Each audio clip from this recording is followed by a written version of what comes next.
En Grande-Bretagne, ce sont les vastes dimensions de l'Empire qui tentèrent les pionniers. En 1925, Alan Cobham a décollé de Croydon, près de Londres, pour entreprendre un vol à grande distance pour évaluer les divers itinéraires possibles à l'intention de la nouvelle compagnie, les Imperial Airways. Sa destination était le Cap, à près de 13 000 km en traversant l'Afrique dans sa longueur. Ses compagnons de route, un mécanicien et un caméraman. On devait se fier aux prévisions rudimentaires de la météo. On ne pouvait même pas téléphoner à la prochaine étape pour savoir quel temps il y faisait. On demeure pantois en songeant qu'ils arrivaient à trouver les terrains d'atterrissage que des indigènes avaient défrichés dans la jungle.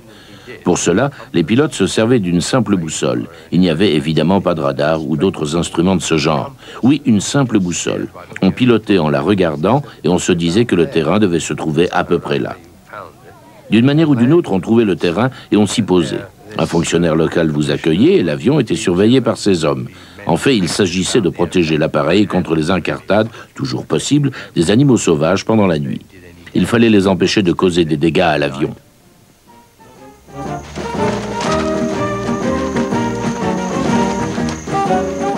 La traversée de l'Afrique passait par leur approvisionnement. De gros problèmes de transport se posaient. Pour acheminer les fûts de carburant, il fallait les transporter par bateau, puis parfois par canoë.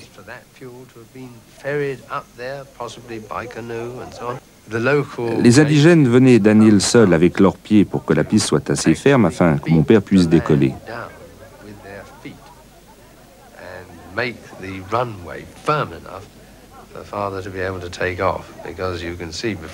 Avant qu'on ne recoure à cette technique, il arrivait qu'une roue s'embourbe, l'empêchant à l'évidence de décoller.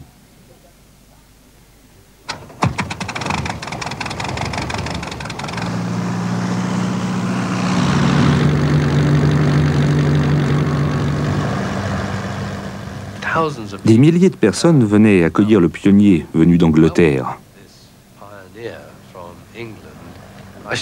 Je crois bien que certains le qualifiaient de fou d'anglais. Je crois, à voir les pays qu'il avait traversés, qu'ils avaient raison.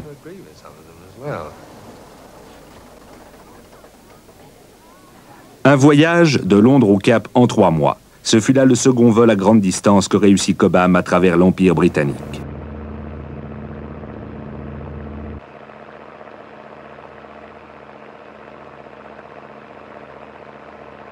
Ces vols faisaient l'objet de reportages fracassants dans les journaux anglais et dans ceux du monde entier. On le présentait comme un héros. Les foules étaient captivées, il était l'idole du jour.